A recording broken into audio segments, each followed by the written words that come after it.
am, अव्वल is, he is, she is, it is, you are, we are, they are। अगर आप भी अंग्रेजों की तरह फराटेदार फ्लुएंट इंग्लिश बोलना चाहते हैं तो एक बात समझनी होगी कि वो लोग अपने कुछ वर्ड्स को शॉर्ट करके बोलते हैं, जिससे बोलने की स्पीड और स्टाइल दोनों बेहतर हो जाते हैं, बेटर हो जाते हैं। शॉर्ट कैसे करना है, चलिए सीखते हैं। आई एम को शॉर्ट में बोलो I am. I am young लिखते हुए जब वर्ड को शॉर्ट करते हैं तो इस साइन से उन दोनों वर्ड्स को जोड़ देते हैं। इस साइन को अपॉस्ट्रोफी बोलते हैं। अपॉस्ट्रोफी मतलब एब्सेंट होना, उपस्थित ना होना, मौजूद ना होना, प्रेजेंट ना होना। सो ये साइन पढ़ने वाले को बताता है कि ये मत सोचना कि यहां स्पेलिंग गलत लिखे हैं, बल्कि जानबूझकर कुछ लेटर्स हटा दिए गए हैं, एब्सेंट कर दिए गए हैं ताकि वर्ड्स शॉर्ट हो सकें। ही इज, इसे शॉर्ट में बोलो he's. He is shy. She is, she's intelligent. It is, it's hot, वो गर्म है। You are, you are sweet, तुम प्यारे हो। We are late. They are happy. इनकी प्रैक्टिस के साथ ही ये मुंह पर चढ़ेंगे, पर अभी आपको इसलिए बता दिया ताकि न्यूज़पेपर में जब आपको ये शॉर्ट वर्ड्स दिखें तो आपको पता हो कि ऐसे क्यों लिखा है। अब आगे बढ़ें। Yes sir, Monu is intelligent, Sonu is intelligent. अगर मुझे कहना हो मोनू और सोनू इंटेलिजेंट हैं तो इंग्लिश में कैसे बोलेंगे? Monu and Sonu dash intelligent. अब यहां क्या आएगा? Is.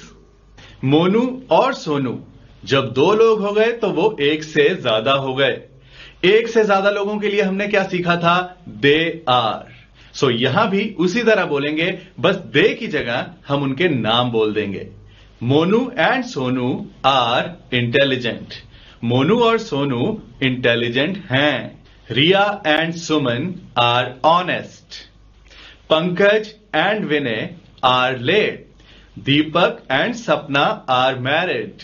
Ravi and Farah are bored. एक से ज्यादा लोगों की स्टेट, नेचर या क्वालिटी बताने के लिए है यह तरीका, चाहे वो दो लोग हों या दो से ज्यादा हों। पंकज, विनय एंड सपना आर लेट। तीन लोग। सैम, निशा, परी एंड डिंपल आर रेडी। चार लोग। इसी तरह लिखते हुए हम कॉमा लगा लगा कर और लोग जोड़ सकते हैं और सिर्फ लास्ट वाले से पहले एंड लगाएंगे। यह तब है जब हमें उनके नाम लेने हो, और अगर सिर्फ वो कहना हो वो तैयार हैं तो हम दे आर रेडी बोलेंगे। लिखते हुए जब हम कॉमा यूज करते हैं तो कॉमा वर्ड के लास्ट लेटर के एकदम बाद होना चाहिए, फिर एक लेटर की स्पेस और फिर अगला वर्ड। यहां पहला गलत है, रॉन्ग है, क्योंकि कॉमा से पहले और बाद में दोनों तरफ स्पेस दिया हुआ है। दूसरा भी रॉन्ग है क्योंकि कॉमा से पहले स्पेस दिया हुआ है। तीसरा बिल्कुल सही है, करेक्ट है, क्योंकि कॉमा से पहले स्पेस नहीं होना चाहिए, कॉमा के बाद एक लेटर जितना स्पेस होना चाहिए। आगे बढ़ते हैं। हमने इंसानों, जानवरों, जगहों, चीजों की आइडेंटिटी बताना सीखा था। Monu is a boy. Monu एक लड़का है। फिर हमने यह भी सीख लिया कि अगर एक से ज्यादा लोग हो जाएं, सोनू एंड मोनू, तो साथ में इज नहीं आर लगेगा। पर अगर हमें कहना हो सोनू और मोनू लड़के हैं तो क्या इस तरह से बोलेंगे Sonu and Monu are a boy? नहीं, क्योंकि इसका मतलब तो बनेगा सोनू और मोनू एक लड़का है। पर हम इस तरह से बोलते हैं सोनू और मोनू लड़के हैं।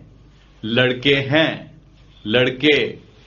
जैसे लड़का और लड़के दो अलग शब्द हैं, इसी तरह इंग्लिश में भी आइडेंटिटी बताने वाला वर्ड, किसी इंसान, जानवर, जगह या चीज की पहचान बताने वाला वर्ड अगर एक के लिए हो तो अलग, अगर एक से ज्यादा के लिए, अनेक के लिए हो तो अलग होता है।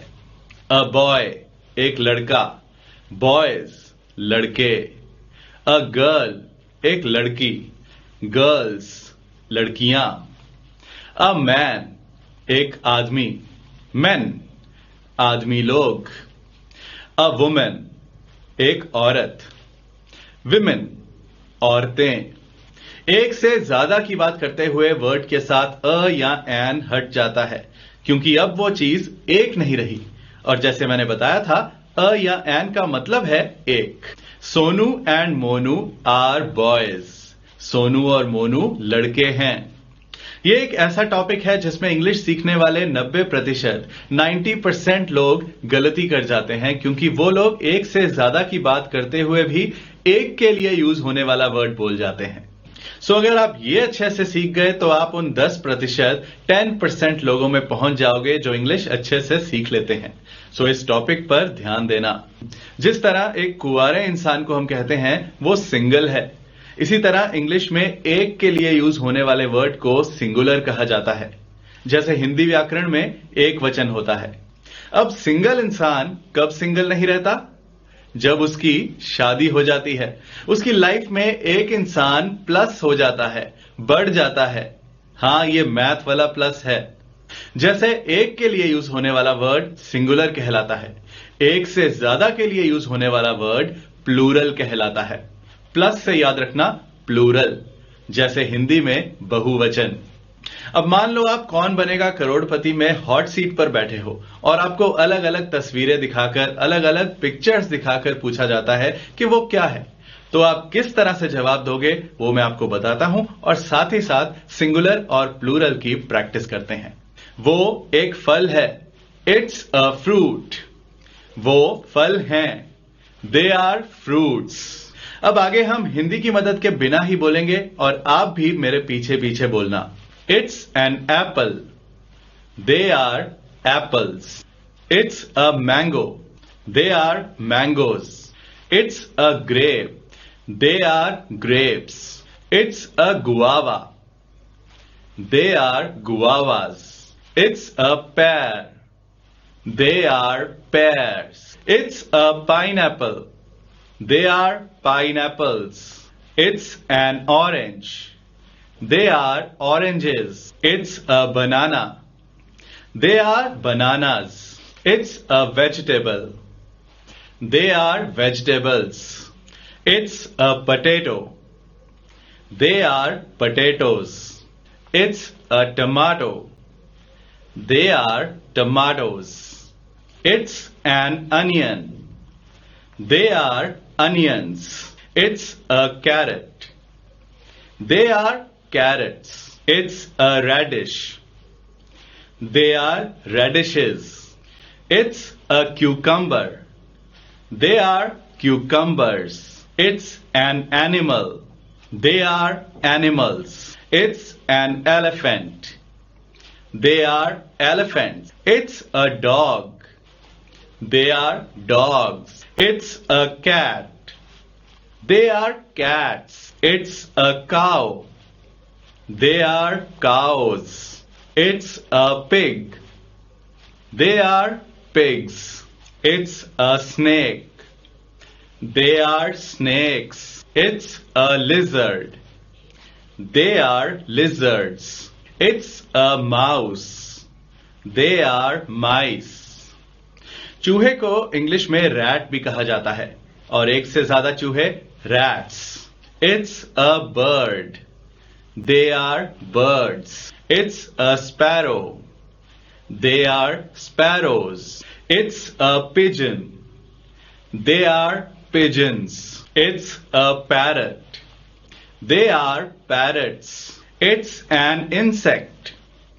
They are insects. It's a fly. They are flies. It's a wasp. They are wasps. It's a honeybee. They are honeybees. It's a thing. They are things. It's a spoon. They are spoons. It's a ball. They are balls. It's a plate. They are plates. It's a fork. They are forks. It's a knife. Knife में के लगा तो है पर वो silent है, उसकी कोई आवाज नहीं है। इसे नाइफ बोला जाता है। They are knives. It's a bottle. They are bottles. It's a room. They are rooms. It's a door. They are doors. It's a table. They are tables. It's a chair. They are chairs. It's a sofa. They are sofas. It's a wall. They are walls. It's a fan. They are fans. It's a window. They are windows. It's a switch. They are switches. It's a box. They are boxes. It's a tree. They are trees. It's a mountain. They are mountains. He's a baby. They are babies. छोटे बच्चे को हम baby कहते हैं और छोटे बच्चों को babies. He's a child. They are children. He's a person. They are people. Science के तौर पर एक मानव को, एक इंसान को हम ह्यूमन बुलाते हैं। ह्यूमन। सलमान खान का ब्रांड है बीइंग ह्यूमन, जिसका मतलब निकलता है इंसान होने के नाते। हर वर्ड का सिंगुलर या प्लूरल याद करने बैठेंगे तो नहीं होगा, इसलिए जब आप एक बार बेसिक इंग्लिश सीख जाएंगे तो फिर इंग्लिश पढ़ते हुए या सुनते हुए आप खुद ही समझ जाएंगे कि कौन से वर्ड का प्लूरल क्या है और याद भी होने लगेगा। यह सिंगुलर और प्लूरल उन चीजों पे लागू होता है, उन चीजों पे अप्लाई होता है जो गिनी जा सकती हैं, पर कुछ चीजें ऐसी भी हैं जो गिनी ही नहीं जा सकती, जैसे कि दूध, पानी। ये मापी जा सकती हैं, 1 लीटर दूध, 2 लीटर दूध, 1 लीटर पानी, 2 लीटर पानी, पर गिनी नहीं जा सकती। हम ये नहीं कहते 1 पानी 2 पानी, 1 दूध 2 दूध। जब हम 1 दूध या 1 पानी नहीं बोल सकते तो फिर इनके साथ अ या एन लगाना भी गलत होगा।